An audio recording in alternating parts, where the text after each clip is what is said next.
ദേശീയപാത മരത്താക്കര പുഴമ്പള്ളം റോഡിന് സമീപം നിയന്ത്രണം വിട്ട ലോറി 7 പെട്ടി ഓട്ടോറിക്ഷകളിലേക്ക് ഇടിച്ചു കയറി. മരത്താക്കരയിലെ ഫിഷ് മാർക്കറ്റിന് മുൻപിൽ മീൻ കൊണ്ടുപോകാൻ നിർത്തിയ വാഹനങ്ങളിലേക്കാണ് ഗ്യാസ് സിലിണ്ടർ കയറ്റിവന്ന ലോറി പാഞ്ഞു കയറിയത്. അപകടത്തിൽ ഒരാൾക്ക് ഗുരുതരമായി പരിക്കേറ്റു. വടക്കാഞ്ചേരി സ്വദേശി ഷാഹുലിനാണ് പരിക്കേറ്റത്. ഇയാളെ തൃശൂരിലെ സ്വകാര്യ ആശുപത്രിയിൽ പ്രവേശിപ്പിച്ചു. ബുധനാഴ്ച ഉച്ചതിരിഞ്ഞ് 3 മണിയോടെയായിരുന്നു അപകടം. മീൻ വാങ്ങാനെത്തിയ 25ഓളം പേർ വാഹനത്തിനരികിൽ നിൽക്കുന്നുണ്ടായിരുന്നു. ലോറി വരുന്നത് കണ്ട് ആളുകൾ ഓടി മാറിയതുമൂലം വൻ ദുരന്തമാണ് ഒഴിവായത്.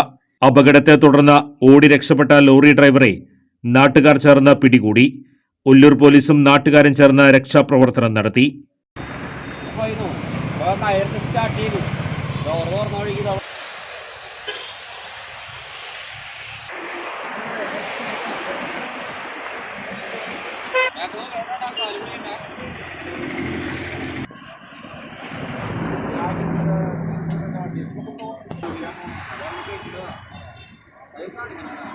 മീനൊക്കെ ഉണ്ടായിരുന്നു. മീനൊക്കെ കുറെ നന്നായി എന്ന് പറയാം.